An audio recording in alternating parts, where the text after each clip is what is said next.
Բարի լույս, այսօր մեզ մոտ առաջին աշխատանքային օրն է, ինչի կապակցությամբ բոլորիս սրտանց շնորհավորում եմ։ Առավոտյան բոլորս սկսել ենք սթրեչինգներով, որոնք ոմանք իրենց մահճակալներում, ոմանք արդեն Քրիստինայի հետ։ Սթրեչինգը է, հիմա կապ չունի ֆորմատը։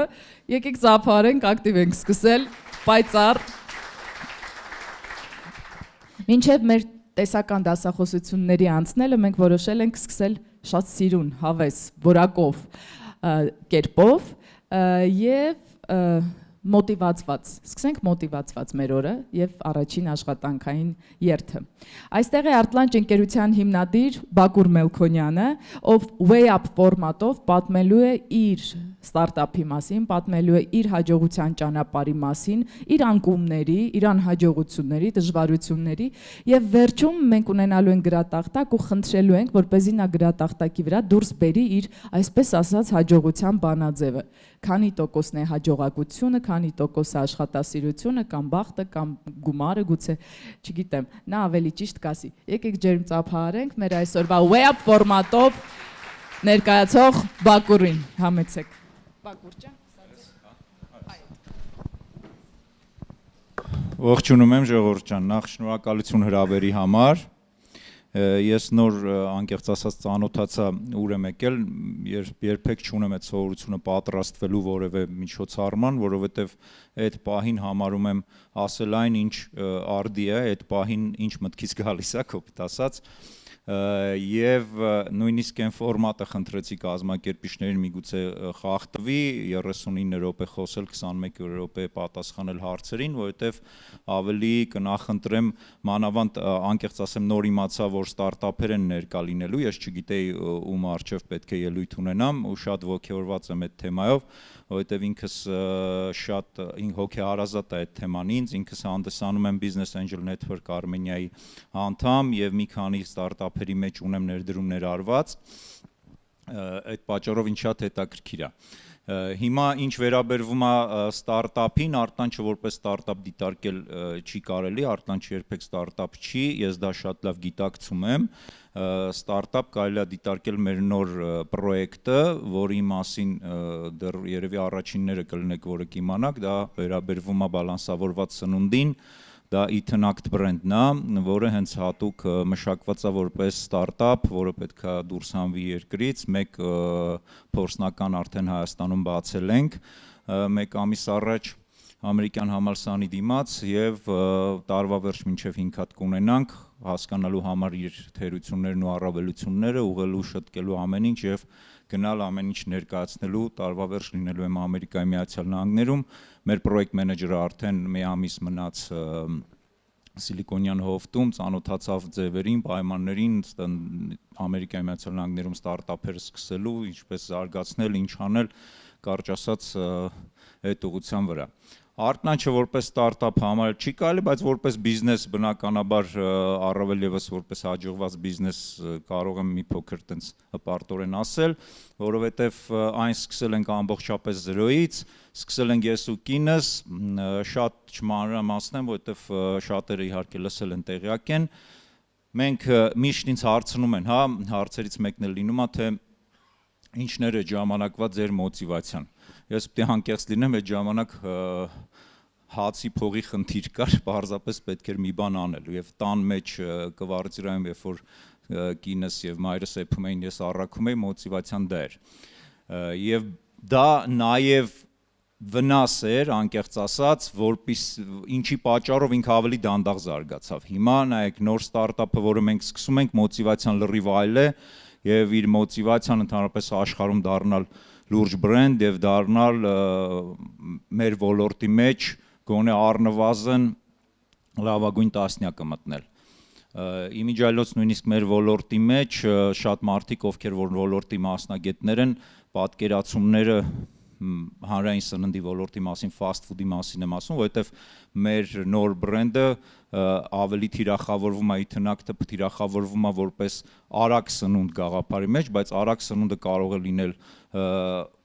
բալանսավորված առողջություն healthy ասել իմիջիալոց շատ սխալ է, healthy food can be fast food can be healthy, բայց այդ գաղափարը ընդհանրապես սխալ է, որովհետև սնունդը առողջ լինել, հիմա եթե նայենք եվրոպական նորմալ երկրների տենդենսները, առողջ սնունդ բառակապակցությունը չի օգտագործվում, որովհետև դա գիտականորեն սխալ արտահայտություն է, չի կարա սնունդը առողջ լինի, կարա վնասակար չլինի, լինի բալանսավորված, բայց առողջ որպեսզի հասկացողություն չկա, հա։ Եվ մեր այդ ստարտափը ասածը ամբողջապես արդեն ճիշտ պլանավորված դեպքում ես մի օրինակ ասեմ, ընկերներիս հետ տարիներ առաջ վիճում էի,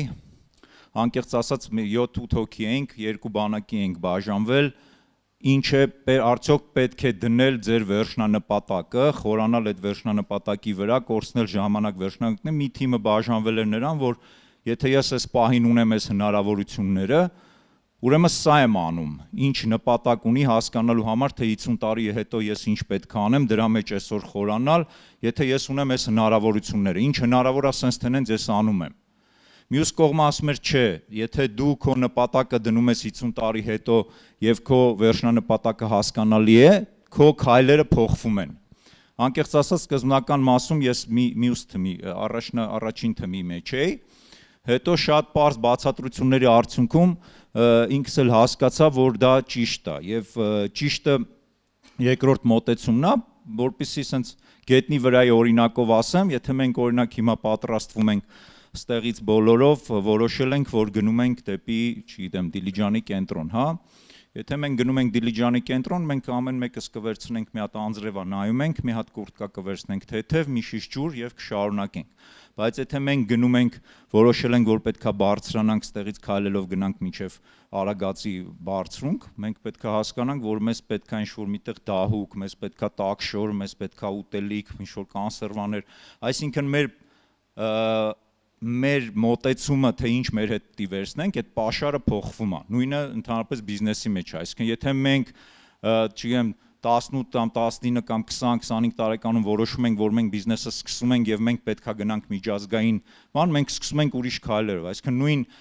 ժամանակը ծախսելու, ինչ որ ժամանակ ծախսելու, ես լավ հիշում եմ, երբ երիտասարդ էի, ես ինչ որ կարդում էի Հայաստանի քաղաքօրենսգիրքը, որովհետեւ այդ ժամանակ ես մտածում էի, որ Հայաստանում եմ ընդլայնվելու միայն փոխարեն օրինակի համար սովորելու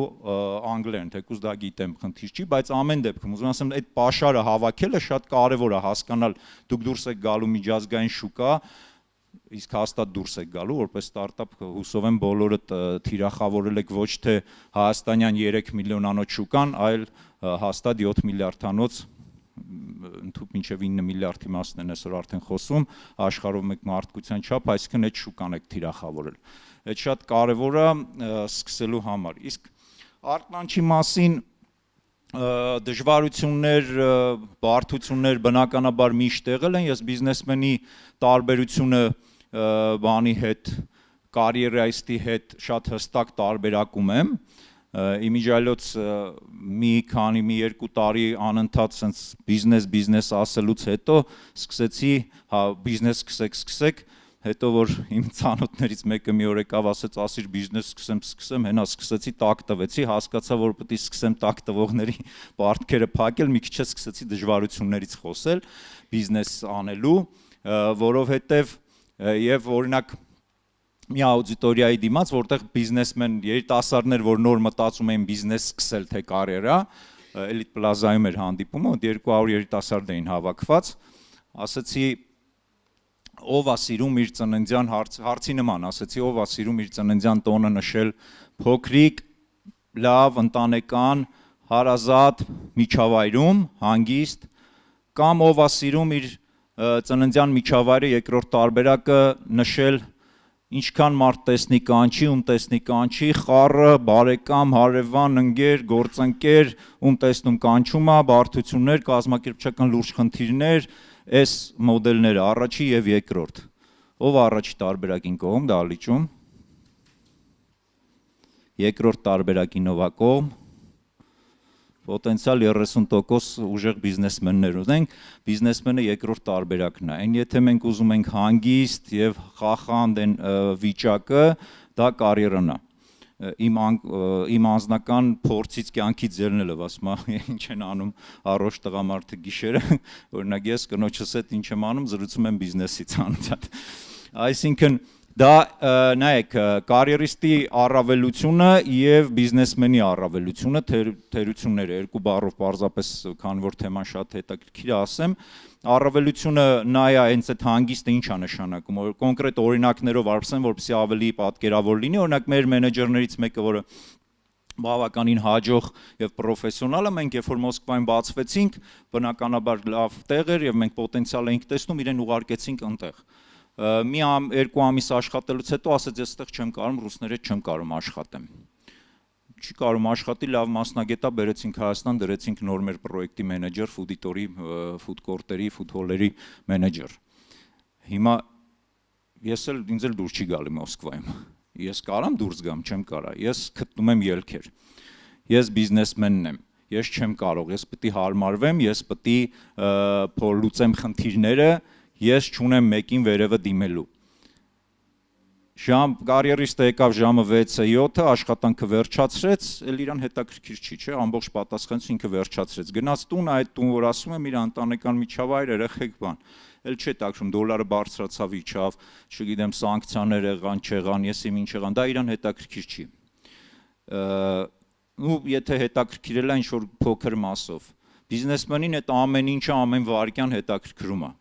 Քաղաքական բանից սկսած, այսինքն մենք բացեցինք 3 ամիս առաջ այդ բանի ուկրաինական դեպքերից 3 ամիս առաջ Կիևում մեծ ներդրում արեցինք։ Արդյոք ինձ հետաքրքրում է հիմիկվա իրավիճակը, այդքանով արդեն հետաքրքրում է, որովհետև 500,000-ից ավել, $500,000-ից ավել ներդրում ենք արել Կիևի մեր նոր պրոյեկտի մեջ։ Մոսկվայում ունենք 8 կետ։ Արդյոք մեզ հետաքրքրում է այդ սանկցիաները, որը կիրառվում է եւ որտեղ մեր կոմպանիաները, բոլորը մեր արտլանջները բոլորը բիզնես կենտրոնների մեջ են, որտեղ աշխատում էին միջազգային կազմակերպություններ։ Արդյոք մեզ հետաքրքրում է սանկցիաները, թե ոչ, իհարկե այո։ Այսինքն նման լիքը խնդիրներ, որոնք կարիերիստին առանձնակի չեն անհանգստացնում։ Հիմա խոսենք բիզնեսի առավելությունների մասին։ Բիզնեսի առավելությունները շատ ուժեղ են։ Ես վերջերս մի հարցման արդյունքներ տեսա, ինչը շատ հետաքրքիր էր, Ամերիկայի Միացյալ Նահանգներում նույն բիզնեսմեններին, ստարտափերին հարց էին տվել, բիզնես նոր սկսողներին, ինչի համար եք ուզում անել բիզնես։ Պատասխանը նա էր, որ իրենք ուզում են ստեղծել know-how-ներ, որպեսզի գրավեն աշխարհը, որպեսզի փոխեն մարդկանց ապրելակերպը, որպեսզի սա անեն, այսինքն վերին գաղափարների հետաքրքիր մտքեր եւ միայն 20%-ն էր 80%-ը նման պատասխան էր տվել եւ միայն 20%-ը ասել էր, որպեսզի փող աշխատեմ։ Հայաստանում ցավոք սրտի նույն արդյունքը, բայց ես երևի թե մի 2-3 տարի առաջվա բան եմ ասում, հիմա վստահ եմ փոխված կլինի, հակառակն էր եղել 20-80, այսինքն 20%-ն էր այդ վերին գաղափարն ասել, 80%-ը գործը սկսում է փող աշխատելու համար բիզնեսը։ Եթե բիզնեսը սկսում եք փող աշխատելու համար, ինքը հետաքրքիր ու շատ դանդաղ է աճում, իմ սեփական փորձից եմ ասում։ Արտլանչը սկսեց իրական մեծ աճ տալ, երբ որ մենք գաղափարով փոխվեցինք եւ մեր նպատակը փոխեցինք։ Այսինքն երբ նպատակը նա էր, որ մենք պարզապես լուծենք մեր ընտանեկան խնդիրները, ես մեծ ընտանիք ունեի, միայն ես այդ համար պահում էի, այսինքն եթե դա էր միակ խնդիրը, այդ խնդիրը մի քիչ ուզում եմ անկեղծ լինեմ, 15 թվականի վերջին այդ խնդիրը համարեցինք լուծված եւ մարդուկին ամանորյա սեղանի շուրջ իրար բաժակ խփեցինք, ասեցինք հերիքա։ Ինչ է նշանակում դա, մենք բավարարվող մարդ ենք, այսինքն ես տուն ունեի, դաչա ունեի, հյուրատուն ունեի, տարին 4 անգամ ճամփորդում էի, դրսում կետ ունեի, այսինքն ամեն ապահովված ավել գումարը ինձ, կոպիտ ասած, խնդիր էր ավելի, որովհետև ես պետք է արդեն մտնեի ավելի մեծ մարդկանց հետ շփումների մեջ, ավելի խնդիրների մեջ, եւ մենք համարեցինք մարդուկին, որ հերիքա էլի, ինչ ենք անում։ Մի կյանք ենք ապրում, իմաստը որն է ավել։ Այդ մի պերիոդն ա եղել, որ արտլանչը աճ չի ունեցել, դա տևեց մի 4-5 ամիս։ Ապրիլյան պատերազմը եկավ միանգամից փոխելու այն մտածելակերպը, մոտիվացիան, որը մենք ունեինք։ Ապրիլյանից հետո ես հասկացա, որ սեփական կոմֆորտ զոնան շատ քիչ է, այն ինչ ես ստեղծել եմ, շատ քիչ է իմ համար, որովհետև դու կարաս ունենաս շատ լավ տուն, ունենա շատ լավ ընտանիք, բայց մի օր կարա գա թուրքական բայրակտարը կանգնի եւ վերացնեն ամեն ինչ դու արել ես։ Այսինքն ըստեղ հասկացանք, որ մեր բիզնեսը պետք է մոտիվացիան դառավ լրիվ ուրիշ, ստեղծել մի բիզնես, որը աշխարհը գրավի, որը կբերի կստեղծի այնքան արժեքներ եւ այնց գումարներ կներմուծի Հայաստան, որը ազդեցություն կունենա Հայաստանի տնտեսության եւ երկրի ուժեղացման վրա։ Այսինքն մոտիվացիան լրիվ փոխվեց եւ հնարավորություն էլ շեմ չդրվեց, այսինքն չկա էլ պահ, որտեղ ասենք հերիք է։ Որովհետեւ եթե մոտիվացիան նայա որ լավ տուն ունենա լավ բան, դա մի պահի բավարարվող մարդու մոտ մի պահի գալիս է ստոպ էլի, էլ ինչ եմ անում, որ եթե ես չեմ սիրում, կազինո չեմ գնում, չգիտեմ, բրիլյանտ չեմ սիրում, որ բրենդային բաներ չեմ սիրում, ինձ արդեն բավարար է, ես բավարարվող եմ։ Ուտեղ արդեն մոտիվացիան կորում է։ Մոտիվացիա ճիշտ դնելը ի սկզբանե, հաջողության երևի թե սխալ չեմ ասած լինի, եթե հաջողության 40%-ը երևի կախված է հենց այդ ճիշտ նպատակը դնելուց, ճիշտ մոտիվացիա ունենալուց, երևի 40-ն էլ նույնիսկ քիչ ասացի, որովհետև չմոտիվացված մարդը բիզնեսի մեջ շատ արագ դժվարություններից ելնելով շատ արագ կանգնացնում է, հա, իր բան, այսինքն եթե ինքը չունի այդ մոտիվացիան, ինքը դուրս է գալիս, գնում է դեպի կարիերա։ Կոնկրետ օրինակի վրա իհարկե մեր մոտիվացիան այդ ժամանակ բաներ, բայց ես քանի որ մի քանի տեղեր տարբեր մարդկանց մոտ աշխատելով հասկացել էի, որ ես բնույթով նենց եմ չեմ կարող մեկի տակ ձեռքի տակ աշխատել, ես որոշել էի սեփական բիզնեսը, այդ ժամանակ երբ որ 2002 թվականին Art-Launch-ը ստեղծվեց եւ բացեցինք, կողքից մի հատ ուրիշ լանչ ստեղծվեց։ Իրենք մի քանի անգամ ավել առևտուր ունեին մեզանից։ Ես դա նկատում եմ, որովհետև ինքս առաքիչ է, երբ որ ես տանում էի ցելոֆաններով մեր կանգնում էի բաների տարբեր հիմնարկների դիմաց, ես երկու ցելոֆան էի բերել, տեսնում էի իր 2-3 առաքիչները 10-15 ցելոֆանով բերել են այդ նույն օֆիս։ Այսինքն ես հասկանում էի, որ մենք առնվազն մեկ էլ 2 տարի մրցակցությունից հետո, որովհետև դաշտում մենք էինք ու իրանք, մնացածը բոլորը ռեստորաններ էին։ Դա նորամուծություն էր Հայաստանի համար, պարզապես միայն առաքում ունենալը։ Այսինքն զբաղվել առաքումով, դա մենք դրսում էինք տեսել, կինս էր տեսավ, ասեց արեք sense բան անենք, դրսում երբ ընկերոջս մորը օգնում էի բանվորություն էի անում, գնացինք, խնդրեցինք, մին կնոջս էլ այդ անգամ բերեց ու այդ մեծարուստի մոտ երբ որ դրսում բան արեցինք, ինքը հրավիրեց լանչի ու այդ առաջի անգամ 2002 թվին այդ Ռազովի պատառաքաղներով բանով այդտեղ տեսանք, կինս եկավ, ասեց sense բան եմ ուզում անեմ, ես էլ ասի արի անենք։ Ինքը տանը սկսեց, հետո ես ուրիշ մոտ աշխատում էի, դուրս եկա կապա այդ գործին, որովհետև տեսա դրա հավեսը, դրա հաջողության հնարավորությունները։ Հետո ինչ էր ասածս, այդ ֆիրման կորեց 2 տարի հետո, ընդամենը մի 3 տարի առաջ ընկերս ծանոթացնում է մեկի հետ եւ այդտեղ որ ասեց Բաքուր, Art-Launch-ի, ասեց վայ, էս այն Art-Launch-ն է, ես էլ այդ ֆիրմայի անունն է տալի, ասում եմ ես այդ ֆիրմայի տերն էի։ Այ ասեցի ինչ հետաքրքիր է,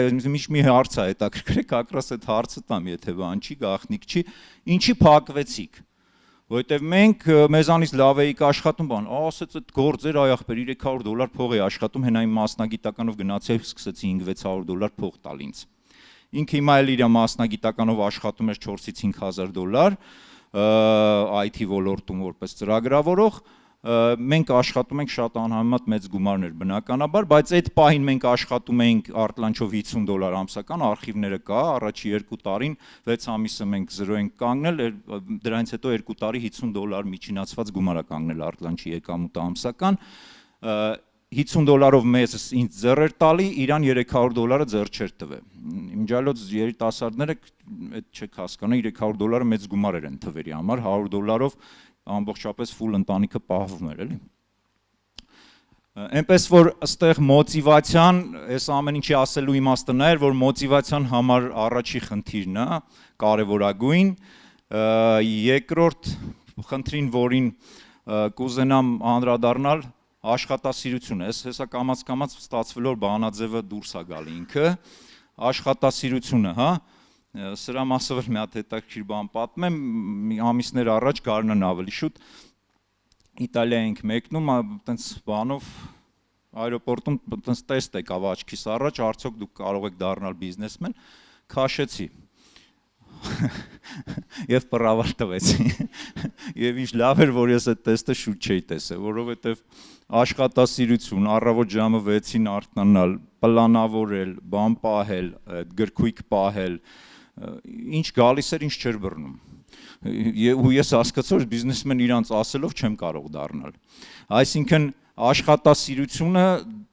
մնացած ոչ մի պայման է, իմ կարծիքով վերջնական կարևորագույն պայմանը մեկը դուրս են գալու նրան, որ բիզնեսմենը մի հատկություն պետք է ունենա։ Դա կազմակերպչական ձիրքն է։ Ինչ որ առաջի բանում բերեցի, որտեվ ես որ նայում եմ իմ ընկերներին, նայում եմ մյուսներին, մեկը կա, չգիտեմ, շատ թամբալ է, մեկը շատ աշխատասեր է, մեկը 6-ին է վերկանում, մեկը 10-ին, մեկը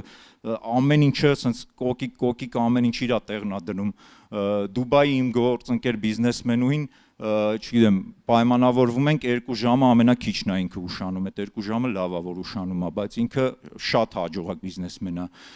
թափթփված, անկազմակերպ, ավտոյի մեջ թղթեր, դոկումենտներ, փողեր, այսպես որ նստում ենք, բայց ինքը շատ հաջողակ բիզնեսմեն է։ Այսինքն ոչ մի բան չկա որ ասեմ, այսինքն նայեք աշխատասիրություն։ Հաջորդը որ շատ քննարկվում է, դա բախտն է, հա։ Արդյոք մարդու բախտը դեր է խաղում ընդհանրապես բիզնեսի զարգացման համար, այդ հարցը ինձ տվեցին, ասի դե բախտի վրա որ հույս չդնել ոնց կլինի, մենակ բախտը չի, ու պատմեցի մի պատմություն, այդ տուրիզմի վերաբերյալ մի բանի ժամանակ էր, սեմինարի ժամանակ էր, էլ 200 հոգի, էլ պլազայում հավաքված էին, ասի մի պատմություն պատմեմ, լսեք, որ իրականում ոնց ա եղել, ինչ ա եղել, մենք 4 ընկեր էինք, որով որոշել էինք բիզնես սկսել, 4 ընկերով, ու բիզնես սկսելուց հետո մի քանի տարի հետո հանդիպեցինք, հանդիպման ժամանակ խոսեցինք բիզնեսից բանից, գնացել էինք մեր ընկերոջ Գորիսում էր ապրում, մեր ընկերոջ պապու տունը, ինք այնտեղ զրուցելու ժամանակ խոսք, դե բոլորս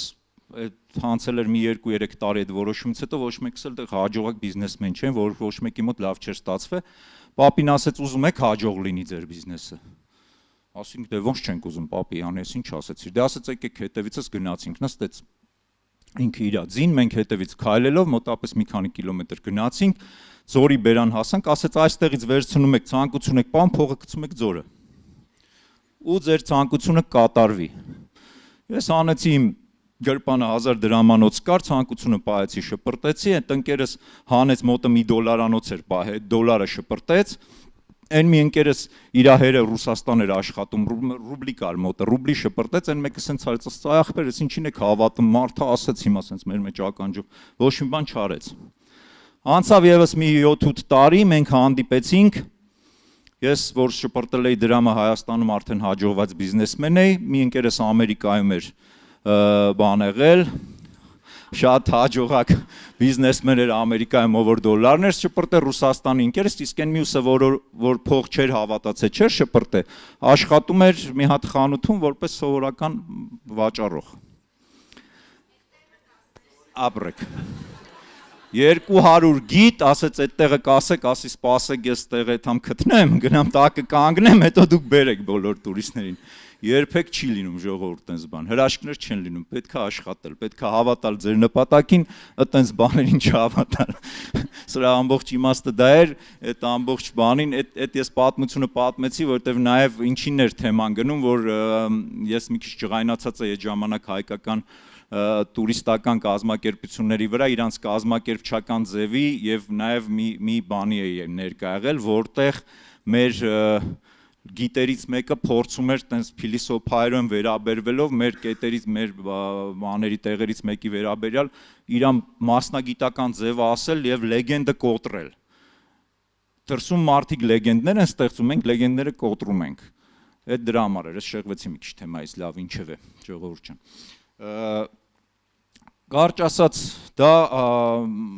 ընդհանրապես Արտլանչի պատմությունն էր, տեղից սկսեց, դրանից հետո 16 թվականից հետո մենք շատ արագ սկսեցինք աճել, որոշեցինք, որ դրսում ենք բացվում, ռիսկերով գնացինք առաջ, հաջողության մյուս նաև կարևոր մի հատ փոքր բան ասեմ, հա, դա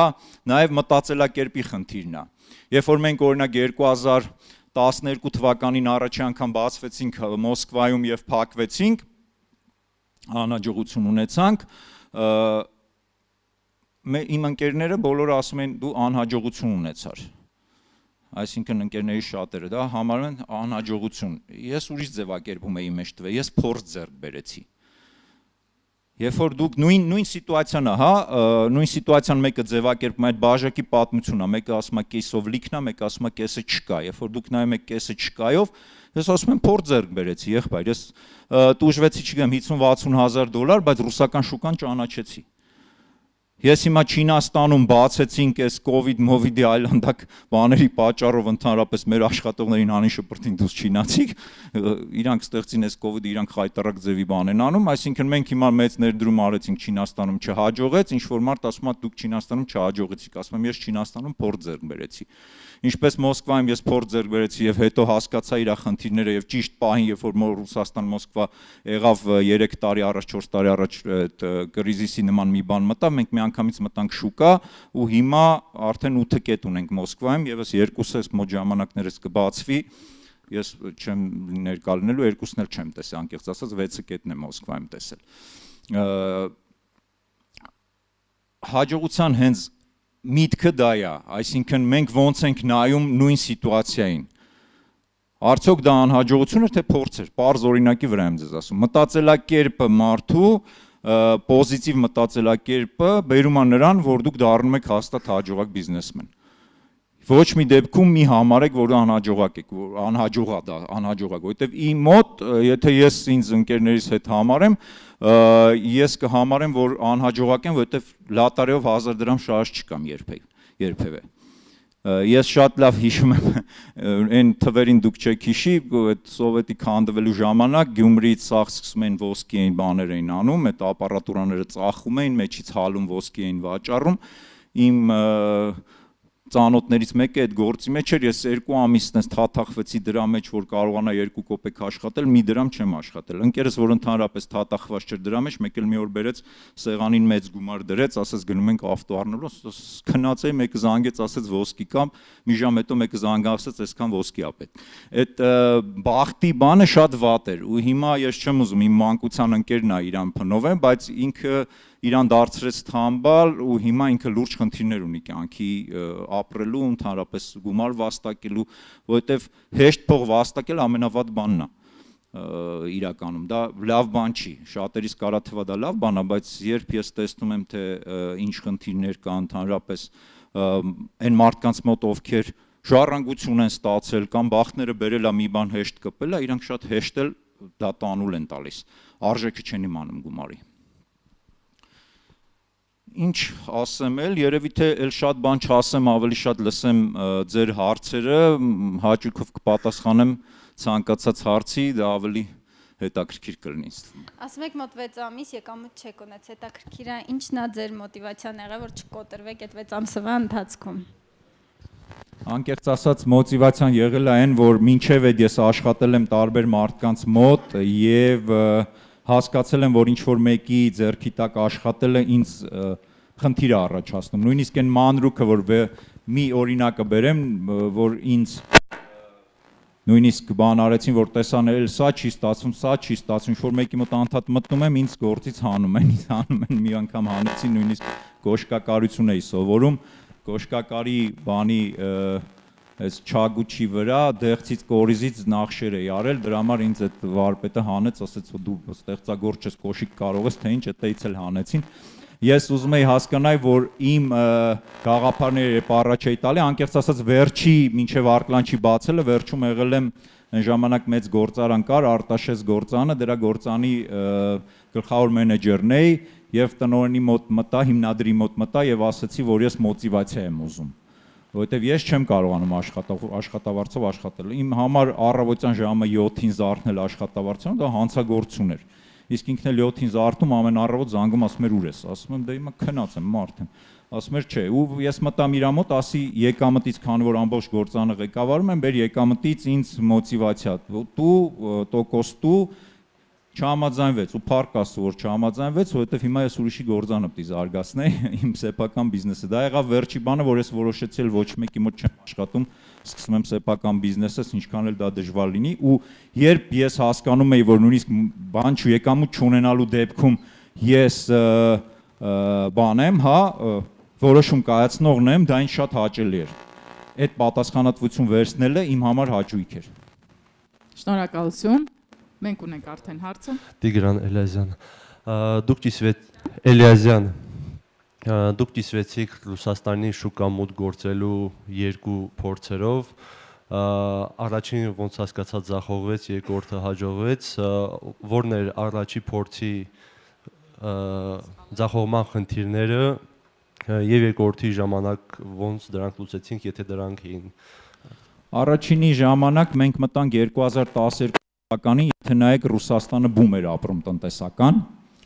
ընդհանրապես ցանկացած երկրում, մենք նույն սխալը իմիջիալոց մինչև այդ գործեցինք նաև մի հատ էլ Դուբայում, երբ որ մենք մտանք Դուբայում բումի ժամանակ։ Ինչ է նշանակում դա, երբ որ երկիրը տնտեսական բում է ապրում,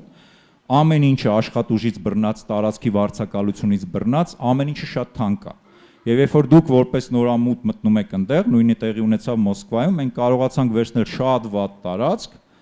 շատ բարձր գնով։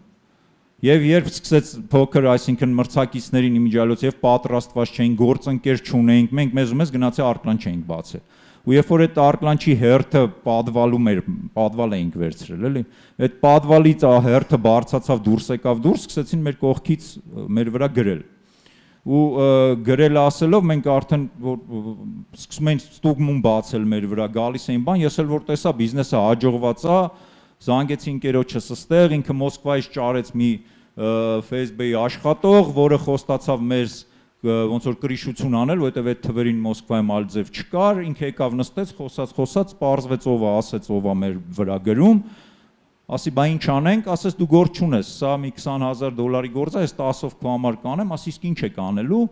ասես դու 10,000 տալիս ես, դու բան հետ գոր, մենք մասկաներով բանով թե ինչ կանենք, կմտնենք իրանց կպարկասնենք գետին, որ իրանք իմանան դու պատահական մարդ ես։ Մտքիս մեջ ասի այ մարդ լուրջ ցանցանդ Մոսկվայում, արդեն կանի 50 կտակ գաք ինձ խփեք այ մեր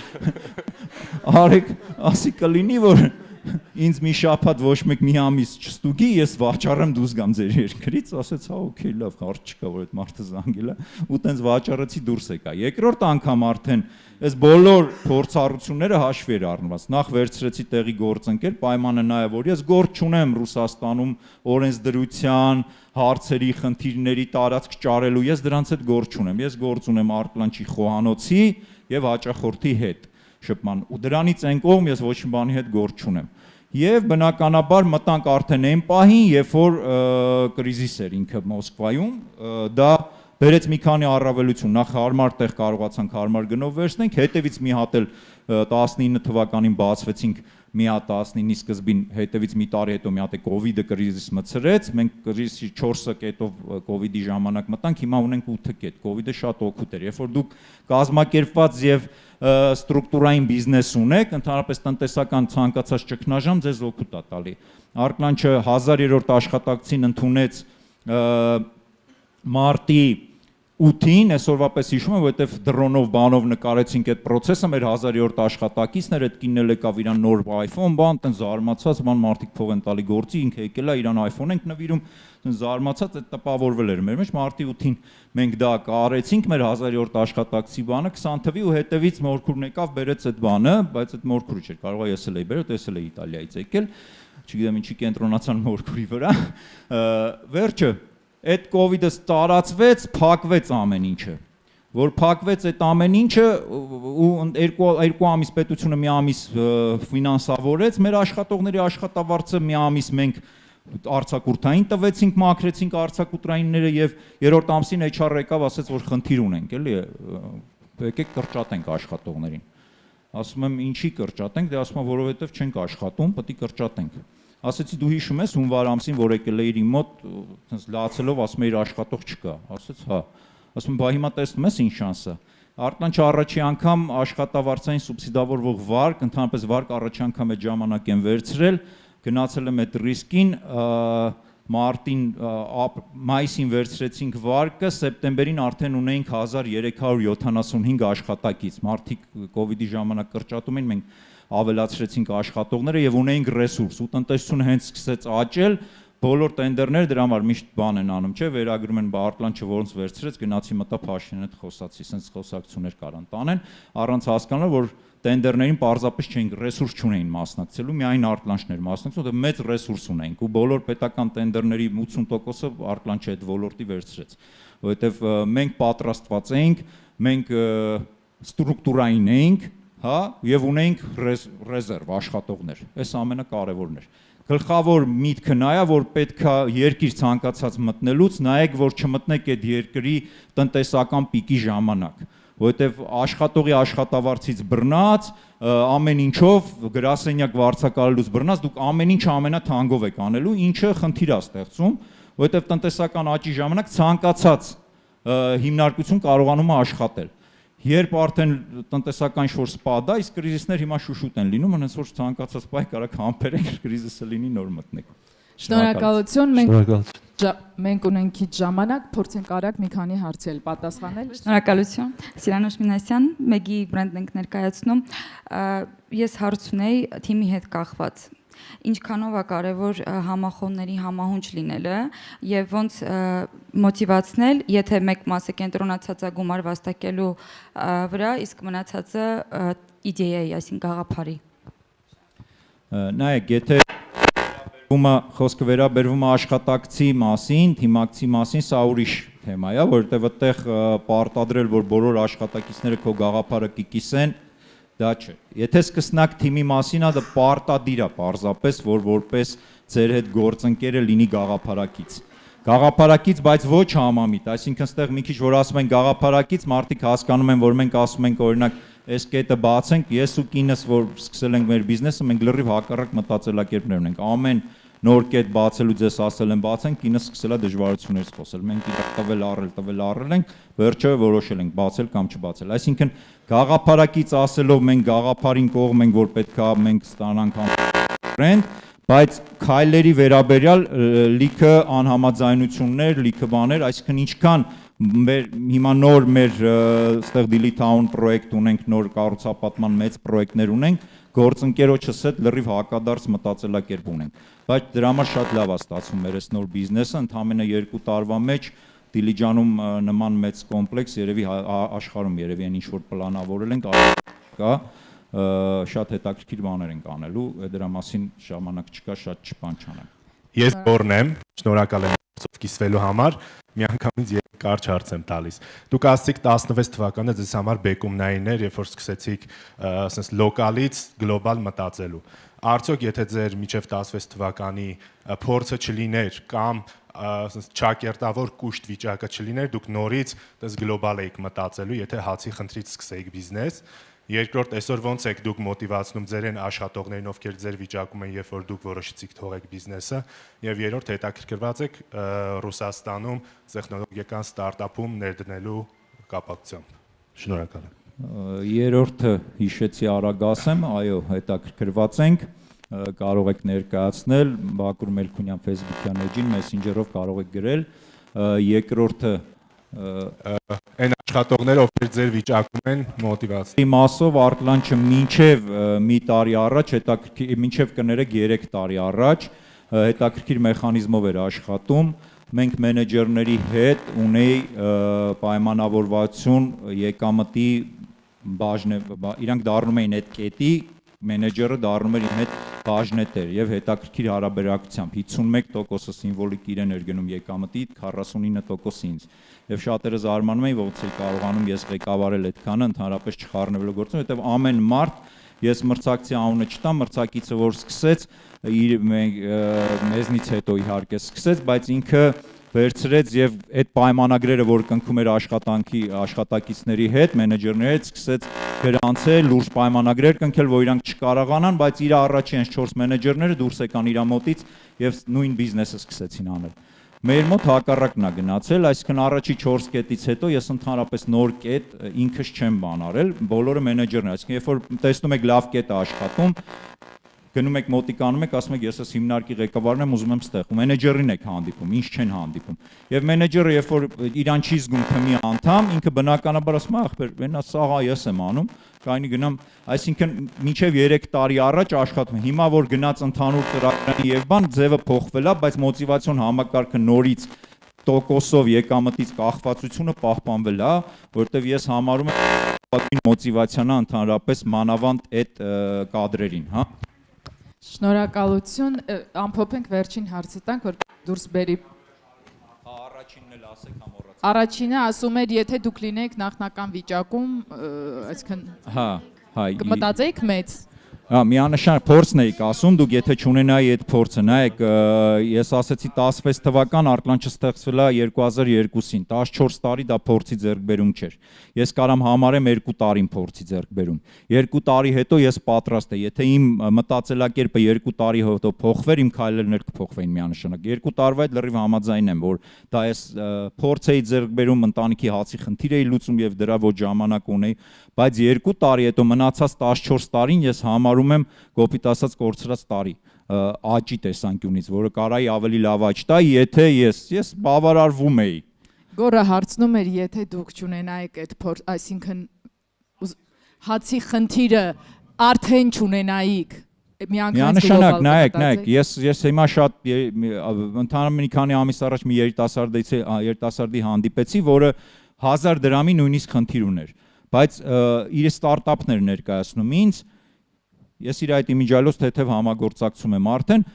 երբ տեսավ ինքը ինչ է մտածում, արդեն դա լավ էր, այսինքն ինքը երբ որ գաղափարը մտածելուց, եթե ինքը այդ պահին գար ասեր ես 1000 դրամի խնդիր ունեմ, ուզում եմ մի հատ ստեղ շաուրմայի բուտկա բացեմ, ես իր հետ գործընկեր չեմ։ Բայց երբ որ ինքը արդեն այդ վիճակում անկախ իր ֆինանսական վիճակից ինքը մտածում է արդեն վերջնանպատակի մասին ու գալի իմ հետ լուրջ թեմաներից է խոսում, արդեն ինձ հետաքրքիր է։ Դա ցանկացած պարագայում, այսինքն եթե ես այդ թվականին ուրիշ ձև մտածեի, ներդրումներից սկսած, արագ աճելուց սկսած, դրսում բացվելուց սկսած, անհամեմատ շատ ավելի հետաքրքիր կլիներ։ Մեծ է պետք երազել։ Կլինի երեխեքը տան, խնդրում եմ, ասեք։ Մի բարձրախոսով ներկայացեք։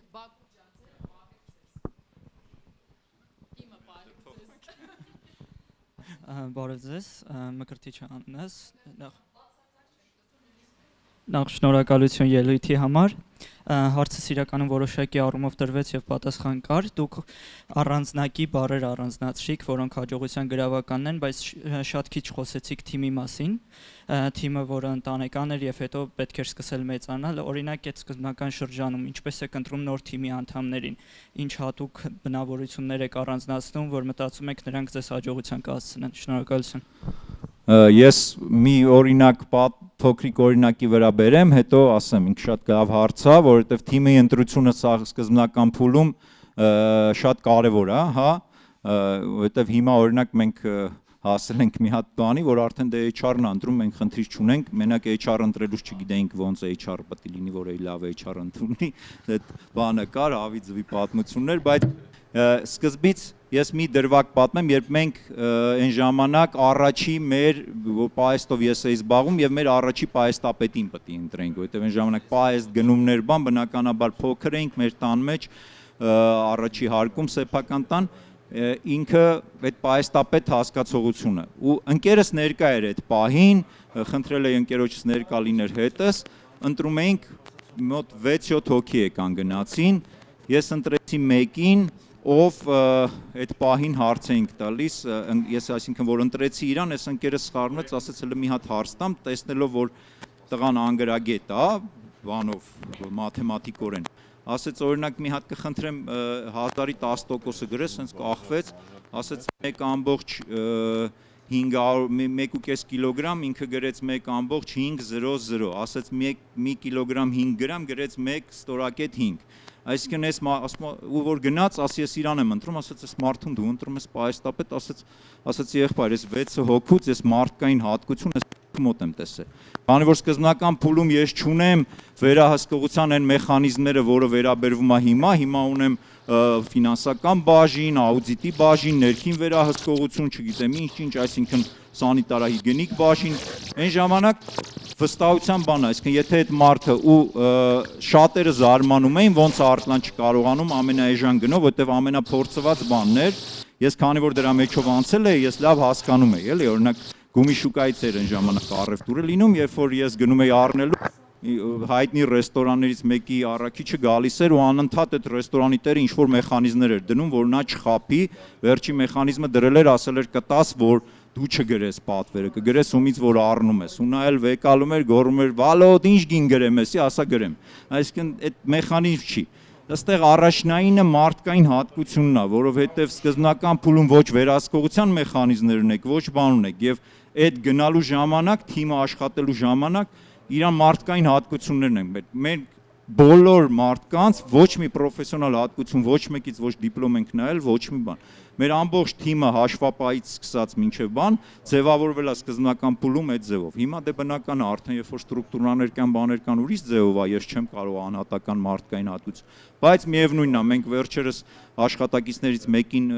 բան արեցինք, որովհետև ինքը կազինոյում էր խաղում։ Հիմա ասես դա իմ իրավունքն է, ասի քո իրավունքն է, բայց իմ իրավունքն էլ է, որովհետև ես արկլանչում ընտանեկան բիզնես եմ ստեղծել, ես ուզում եմ այդ գումարը գնա ընտանիք, ոչ թե գնա կազինո։ Սա էլ իմ մոտեցումն է, եղբայր, մենք քեզ օրենքի համաձայն զգուշացնում ենք մի ամիս առաջ եւ չենք ուզում տեսնել մենք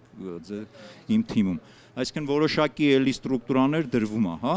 մեխանիզմներ, բայց սկզբնական փուլում կարևորագույնը մարդկային հատկություններն են։ Շնորհակալ ենք շատ, Բակուր ջան, եթե փորձենք տոկոսայինով բերել բանաձևման, այն գրատախտակը, այն դուք։ Եկեք կրիտերիաները ասենք, տոկոսային գումար ենք, էլի, եկեք սենց անենք, հա, բախտ, դուք ասեք ես գրեմ, հա, աշխատասիրություն, կանայք մի անգամից 0 աշխատասիրություն, համբիրեք, ինչ, համբերություն,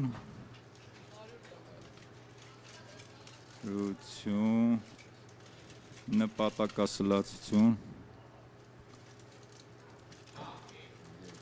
ներքին ձայն, այդպես, ուրիշ, հորոսկոպը աշխատում է։ թիմ,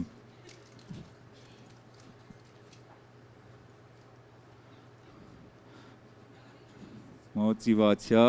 Բակուր, օրինակ դուք ունեք աշխատող, որ գժական աշխատող է, բայց մի տեսակ ձեր էներգիան խմում է։ հա, ոնց չունեմ։ Ու բայց դուք դիմանում եք, դե լավ, բայց լավ աշխատող է, բայց կլինի ես իր այդ չշփվեմ։ Չէ, արդեն գիտեմ ձևերը ոնց են անում, հա։ Խոսելուց աչքերդ փախցնում ես, հասկանում ես, որ չպետք է խոսեմ։ Չէ։ Ուրիշ։ Մտքի հավատ։ Մտքին հավատ։ Գաղափարին։ Գաղափարն է դա, էլի, ունեինք այս ինչա նպատակասլացություն, Չէ, գաղափար չեն գրել։ Գաղափար։ Եվ տեղ չմնաց կարևորին, հա, եկեք ես գրեմ կազմակերպչական ձիրքը։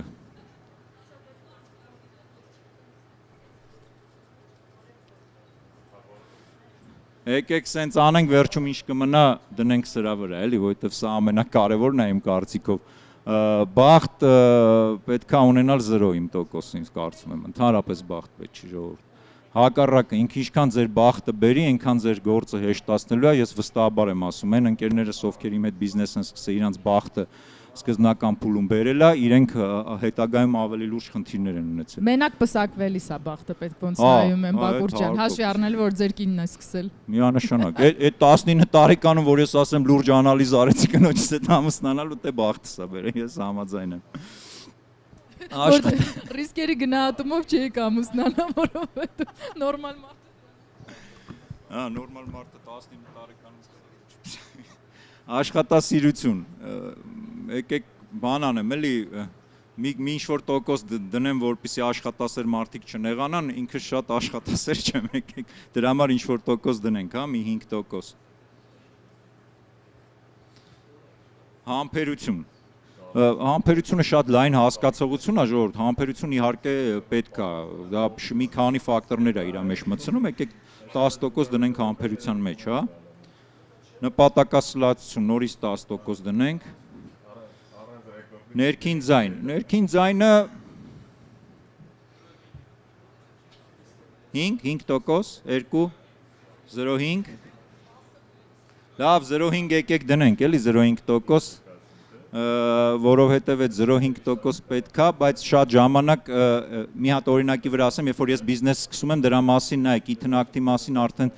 ընկերներիս հետ ամիսներ առաջ խոսում եմ, ընկերներիցս մեկը կատեգորիկ ասում է, ես մինչև բիզնեսը չանեմ, չեմ խոսի, վերջը 2 անգամ տենց բիզնես արես տակ տվեց, ասում եմ դու նախորդ պետք է խոսաս, որ արձագանքները լսես։ Այսինքն թողես մենակ ներքին ձայնդ ինչ ասում, դա լավ բիզնես է, քո մեջ անալիզ անես, այդ սխալ է։ Եվ ենթադրել որ դրա մասին բիզնեսի մասին խոսելը դա վատ կողքից աչքով կտանես, այդ սխալ մոտեցում է, էլի, այսինքն պետքա խոսալ, չթողել ներքին ձայնի վրա, թողել շրջապատի վրա, որտեղ շրջապատն է հաճախորդը։ Թիմի վրա եկեք մեծ տոկոս դնենք, հա։ 30%։ Մոտիվացիա, եկեք 20% մոտիվացիա դնենք։ Գաղափար, 20% էլ գաղափարին դնենք։ 40, 70, 80, 90, 10% մնաց կազմակերպչական ձիրքին մոտավորապես կամ 7%, բայց իրականում կազմակերպչական ձիրքը շատ ավելի բարձր է, ժողովուրդ ջան, այստեղ տոկոսների մի քիչ փոփոխություն կարելի է անել, ինչի համար, որովհետև այստեղ օրինակ բաներ կա, մոտավորապես մոտիվացիա եւ նպատակասլացություն այս 20-10-ը հաստատ իրար հետ մոտավորապես նույնն են։ Եթե մոտիվացիա կա, նպատակասլացությունն էլ կա, եթե նպատակասլացությունը կա, մոտիվացիան կգտնեք։ Իրար հետ մի քիչ նույնն են, դրա համար տոկոսները մի քիչ մնաց այս վերևի մասին, հաստատ վերևը ավելի շատ է։ Շնորհակալություն։ Շնորհակալություն։